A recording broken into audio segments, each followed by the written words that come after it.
2 Samuel അദ്ധ്യായം 24. ദാവീദ് ജനസംഖ്യ എടുക്കുന്നു.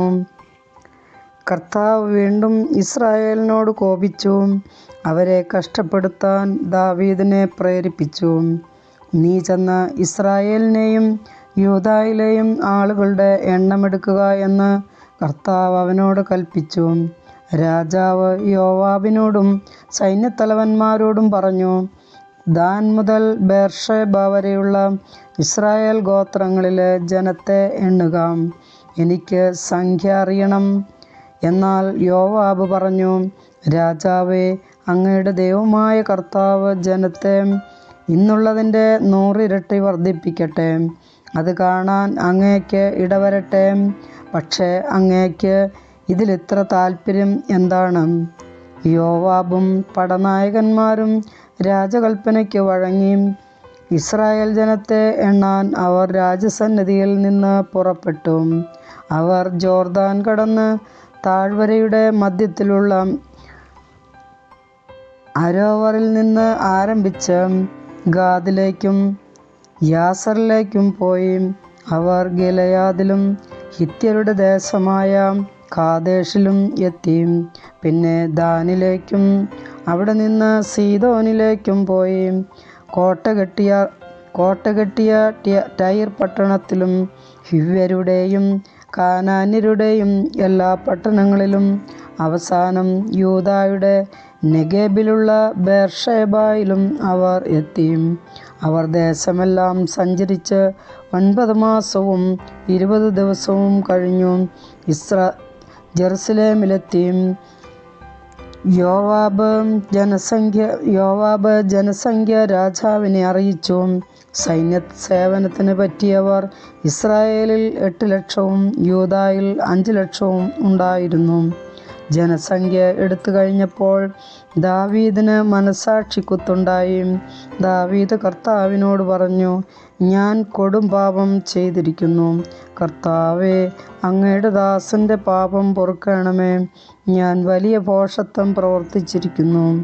ദാവീദ് രാവിലെ എഴുന്നേറ്റപ്പോൾ അവൻ്റെ ദീർഘദർശിയായ ഗാദ് പ്രവാചകനോട് കർത്താവ് അരുളിച്ചെയ്തു, നീ ചെന്ന് ദാവീദിനോട് പറയുക, കർത്താവ് അരുളിച്ചെയ്യുന്നു, ഇതാ 3 കാര്യങ്ങൾ. അതിലൊന്ന് തിരഞ്ഞെടുത്തുകൊള്ളുക, അത് ഞാൻ നിന്നോട് ചെയ്യും. ഗാദ് ദാവീദിൻ്റെ അടുക്കൽ വന്ന് പറഞ്ഞു, നിന്റെ രാജ്യത്ത് 3 വർഷം ക്ഷാമമുണ്ടാവുകയോ, നീ ശത്രുക്കളിൽ നിന്ന് 3 മാസം ഒളിവിൽ പാർക്കുകയോ, നിന്റെ രാജ്യത്ത് 3 ദിവസം പകർച്ചവ്യാധി ഉണ്ടാവുകയോ, ഏതു വേണം?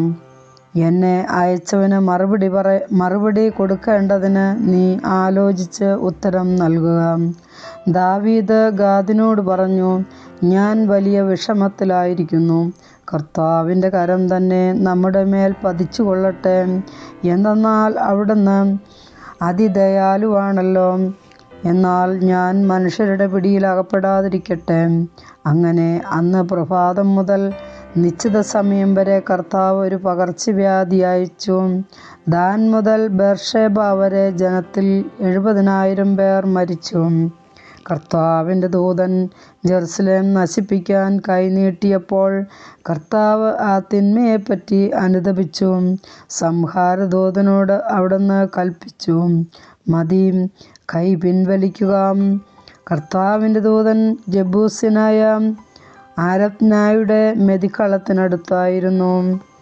സംഹാരദൂതനെ കണ്ടിട്ട് ദാവീദ് കർത്താവിനോട് അപേക്ഷിച്ചു, ഞാനല്ലേ കുറ്റക്കാരൻ? തെറ്റ് ചെയ്തത് ഞാനല്ലേ? ഈ പാവപ്പെട്ട ജനം എന്ത് ദോഷം ചെയ്തു?